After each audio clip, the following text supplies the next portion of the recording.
ایک دن بادشاہ کا موڈ اچھا تھا۔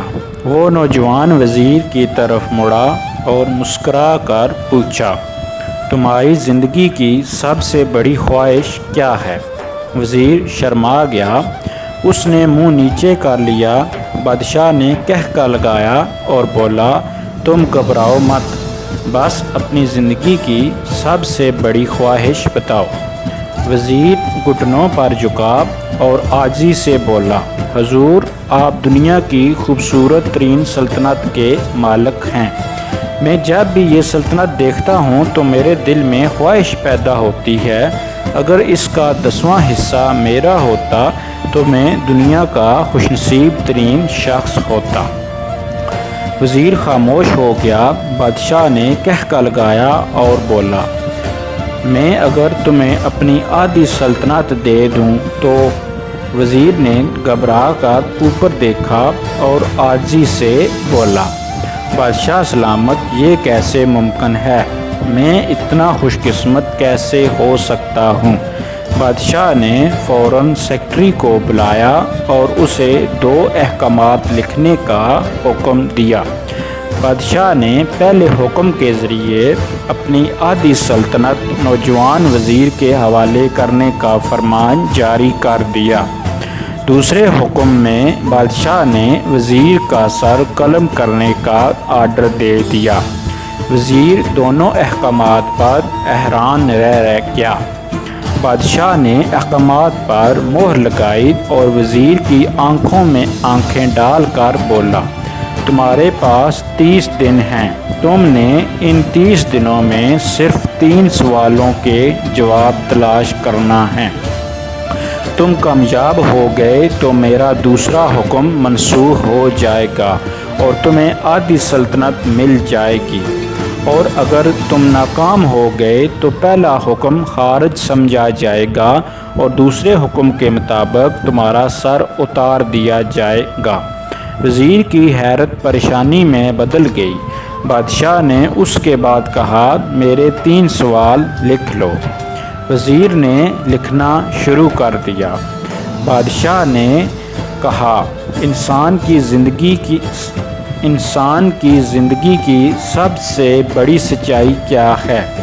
وہ رکا اور بولا، دوسرا سوال، انسان کی زندگی کا سب سے بڑا دھوکہ کیا ہے؟ وہ رکا اور پھر بولا، تیسرا سوال، انسان کی زندگی کی سب سے بڑی کمزوری کیا ہے؟ بادشاہ نے اس کے بعد نکارے پر چوٹ لگوائی اور بآواز بلند کہا، تمہارا وقت شروع ہوتا ہے اب۔ وزیر نے دونوں پروانے اٹھائے اور دربار سے دوڑ لگا دی۔ اس نے اس شام ملک بھر کے دانشور، ادیب، مفکر اور ذہین لوگ جمع کیے اور سوال ان کے سامنے رکھ دیے۔ ملک بھر کے دانشور ساری رات بحث کرتے رہے لیکن وہ پہلے سوال پر ہی کوئی رائے قائم نہ کر سکے۔ وزیر نے دوسرے دن دانشور بڑھا دیے لیکن نتیجہ وہی نکلا۔ وہ آنے والے دنوں میں لوگ بڑھاتا رہا مگر اسے کوئی تسلی بخش جواب نہ مل سکا، یہاں تک کہ وہ مایوس ہو کر دارالحکومت سے باہر نکل گیا۔ وہ سوال اٹھا کر پورے ملک میں پھرا مگر اسے کوئی تسلی بخش جواب نہ مل سکا۔ وہ مارا پھرتا رہا، شہر شہر، گاؤں گاؤں کی خاک چھانتا رہا۔ شاہی لباس پھٹ گیا، پگڑی ڈھیلی ہو کر گردن میں لٹک گئی، جوتے پھٹ گئے اور پاؤں میں چھالے پڑ گئے، یہاں تک کہ شرط کا آخری دن آ گیا۔ اگلے دن اس نے دربار میں پیش ہونا تھا۔ وزیر کو یقین تھا یہ اس کی زندگی کا آخری دن ہے، کل اس کی گردن کاٹ دی جائے گی اور جسم شہر کے مرکزی پل پر لٹکا دیا جائے گا۔ وہ مایوسی کے عالم میں دارالحکومت کی کچی آبادی میں پہنچ گیا۔ آبادی کے سرے پر ایک فقیر کی جھونپڑی تھی۔ وہ گرتا پڑتا اس کٹیا تک پہنچ گیا۔ فقیر سوکھی روٹی پانی میں